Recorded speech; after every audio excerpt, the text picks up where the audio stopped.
So range anxiety is real. Ayun guys, so good morning. Meron tayong problema. Chinek ko kung saan meron DC charging na compatible si VF3. Guess what guys? Nasa BYD ako. Hindi din tayo pwede umuwi na 5% or 3%, baka tumirik eh. Thank you BYD San Fernando para dun sa DC fast charging na meron kayo dito. So lifesaver kayo. So muntik na ako magtulak ng DinFast kanina kasi nag-aalangan ako sa baterya kasi puro sarado yung mga chargers na pinuntahan natin.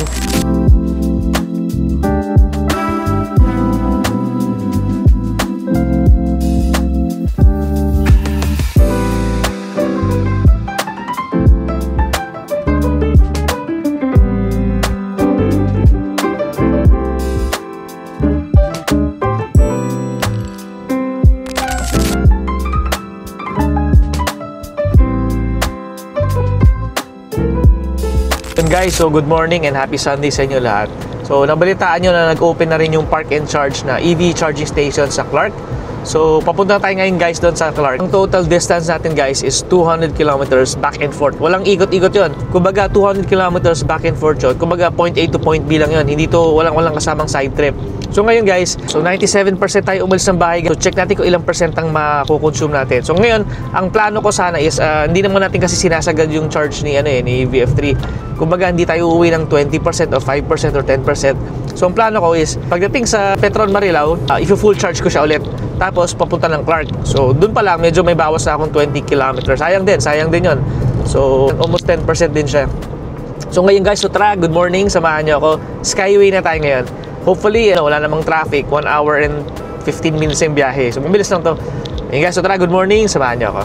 Ayan guys, so umalis nga pala tayo with 6,305 kilometers odometer natin. So, at least meron tayong base mark. So, 6,305 kilometers ang natin, ang sinimulan natin distance ngayon. So, ayan guys, tara, good morning. Samahan niyo ako.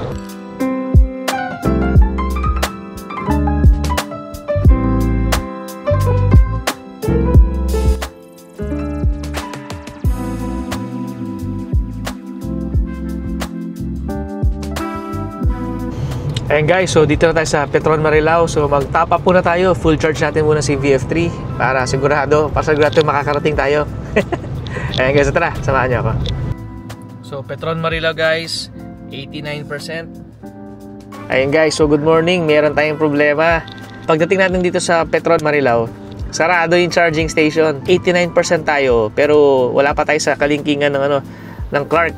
So, paano to? Diretso? Ewan ko guys. Diretso natin to. Tignan natin ko ilang percent. So, bahala na. Sabahan nyo ako guys. Punta tayong Clark ngayon. Sarado wala tayong magagawa. Sarado yung charger nila. So, tignan natin ko ilang percent to. Ayan guys, tara. Bahala na. Good morning. Samahan nyo ako.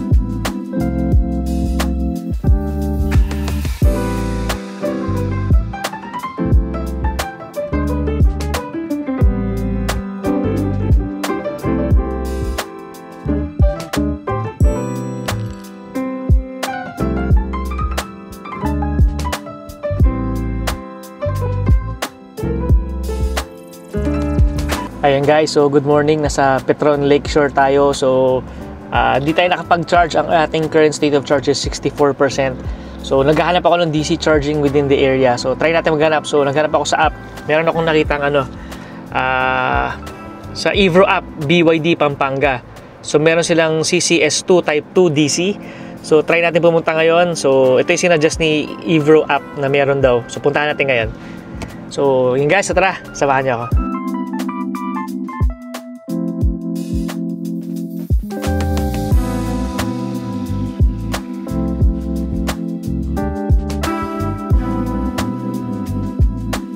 Ayan guys, so good morning. Dito na tayo sa San Fernando, Pampanga. So technically, papunta na tayo sa Clark. Kaso medyo nag-aalangan ako sa charging niya kasi saktong-sakto. So pagdating ko ng Clark, makakarating naman, makakabalik din tayong bahay. Kaso di tayo makakaikot. Ngayon, nag-check ako sa Evro app. Check ko kung saan meron DC charging na compatible si VF3.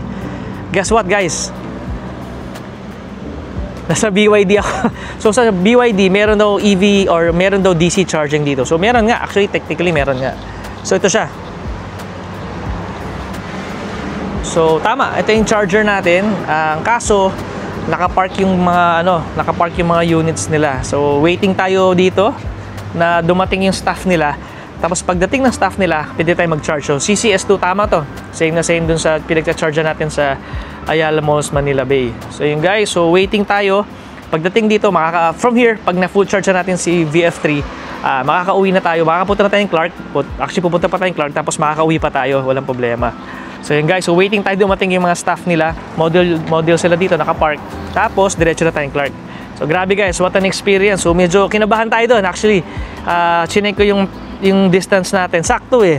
Manila to Clark is 100 kilometers. Tapos Clark pabalik, another 100. So saktong-sakto, walang matitira, hindi tayo makakaikot. Ngayon, syempre, iikot tayo. Hindi pwedeng saktong-sakto. Hindi rin tayo pwedeng umuwi na 5% or 3%. Baka tumirik eh. Baka hindi umandar. So ngayon, full charge na tayo dito. So pagdating dito, makakabalik na tayo back and forth. Ayun guys, dito tayo ngayon sa Starbucks San Fernando. So may katabi tayong Seagull. So sabi ni Kuya dun sa BYD, 9 o'clock daw dating ng mga staff. So ayun guys, may nakapark dun sa charging station nila na DC charging. So balik na lang tayo mga 9 o'clock. So ayun guys, so tambay muna tayo dito. Actually 8:15 naman so mga 40 minutes pwede na tayo pumunta. Ayun guys, nandito tayo ngayon sa BYD Pampanga. Thank you Kuya Jun Soriano. In-accommodate tayo ni Kuya and sabi niya hintayin na lang daw natin dumating yung mag-a-assist dun sa charging station kasi may nakapark. So thank you Kuya Jun. So ganyan guys, so waiting lang tayo. Full charge lang natin si VinFast tapos diretso na tayong Clark. So yun guys, tara, good morning. Samahan niyo ako Kuya Jun. Maraming salamat. Thank you BYD San Fernando. So kakwentuhan natin si Kuya Jun. Maraming salamat sa accommodation Kuya Jun. So guys, ito pala yung BYD Sea Lion 5. So halos kamukha niya yung Sea Lion 6 natin, pero mas maliit lang siya. Pero maganda yung harap. So parang crossover, 5-seater siya.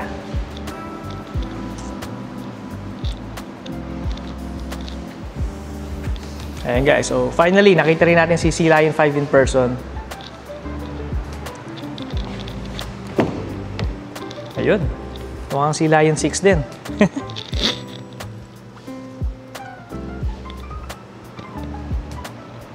So sakto 9 o'clock yung dating natin. Umandar na. Ayun guys, so maandar na raw. So guys, dito tayo sa BYD.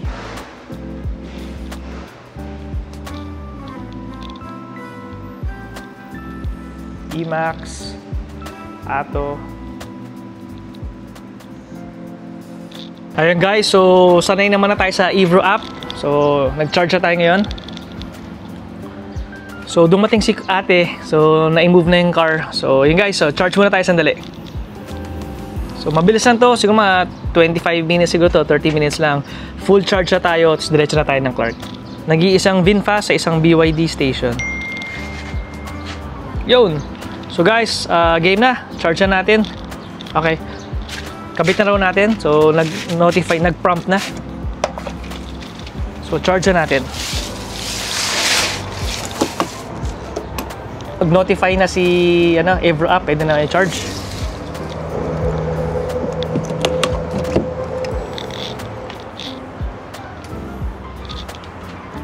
Preparing. So puntahan mo yung app. Slide to charge. Preparing to charge, initializing. Nakakadalawang DC fast charging na tayo. So preparing din nakalagay. Yan, charging na.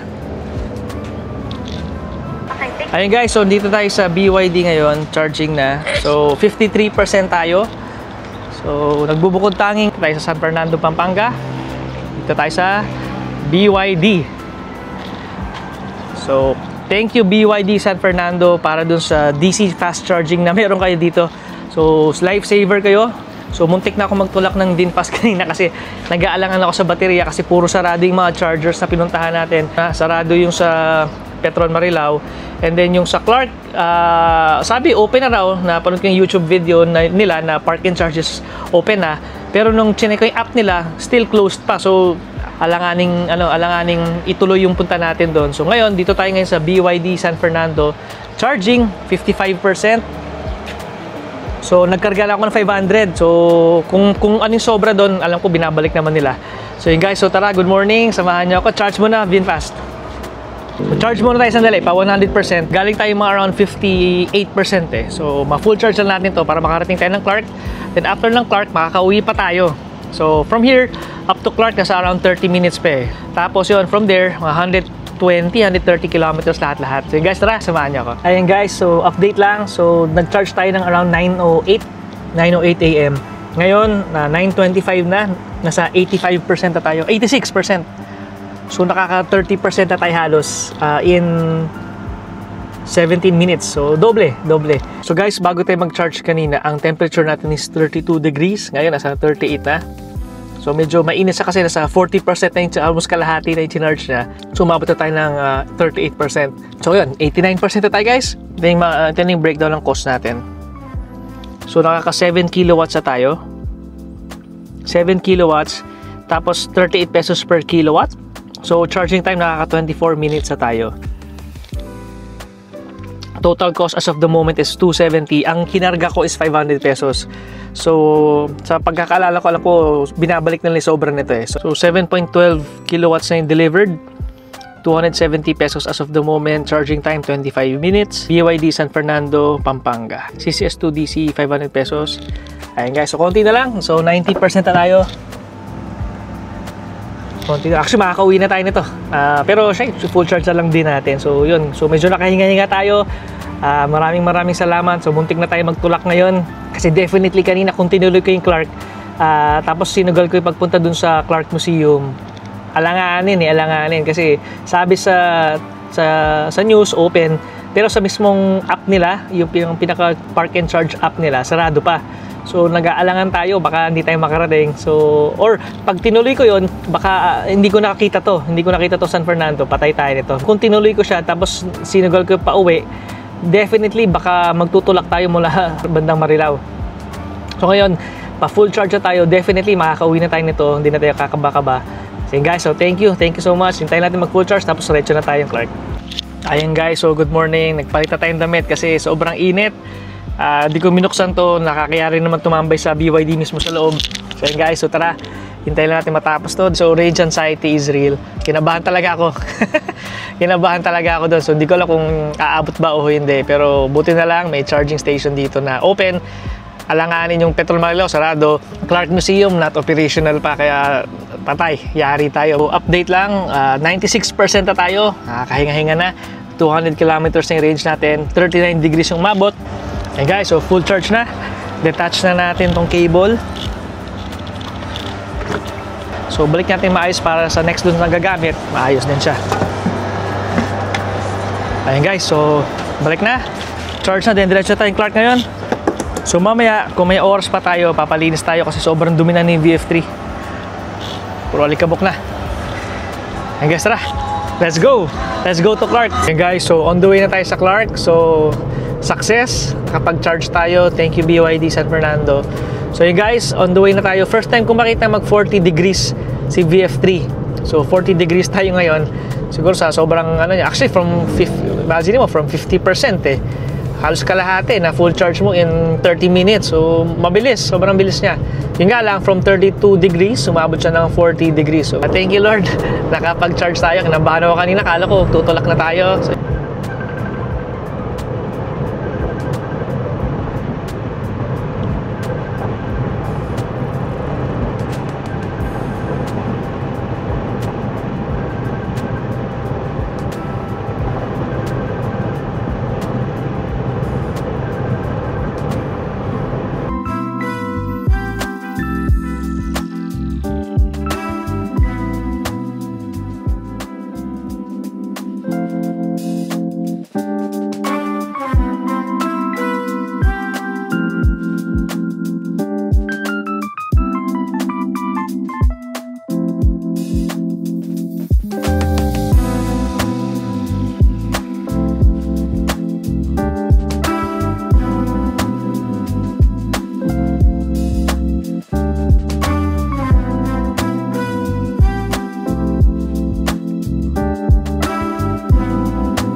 Ayun guys, so good afternoon. Ang lunch natin is the deli dito sa Clark.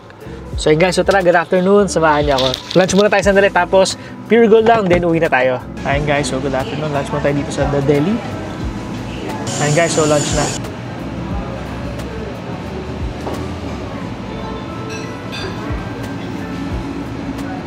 Ayun guys, so tapos na tayo kumain sa The Deli. Ito si Vinfast.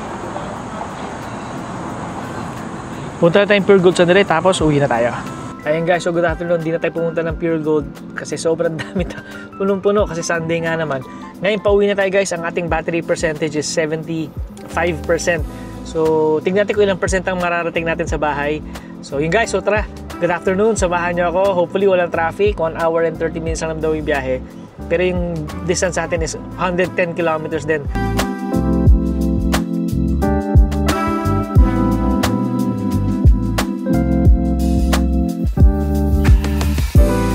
1 hour and 20 minutes guys ang travel time natin. Hopefully wala naman traffic. So mamaya pag uwi natin at kung may time pa, punta tayo sa North, papagupit lang tayo sandali.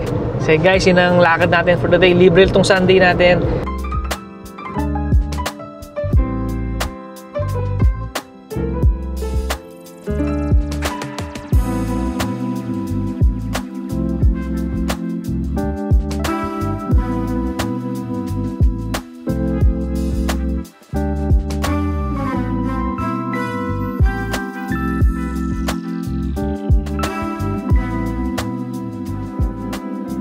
Ayun guys, so good afternoon. EDSA na tayo.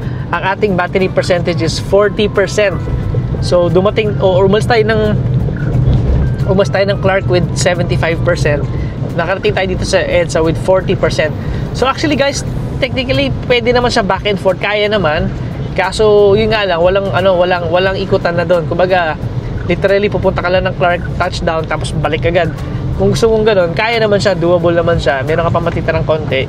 Pero syempre, ikot-ikot pa rin tayo, magkakain tayo doon, ikot-ikot. So, kailangan mo talaga mag-charge.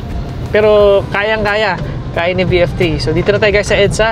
So, pag uwi natin, pahinga muna tayo sandali. Tapos, if ever kaya pa nating lumabas, papagupit na tayo sandali. Thank you guys, ang saya ng adventure natin guys. Medyo malayo-layo.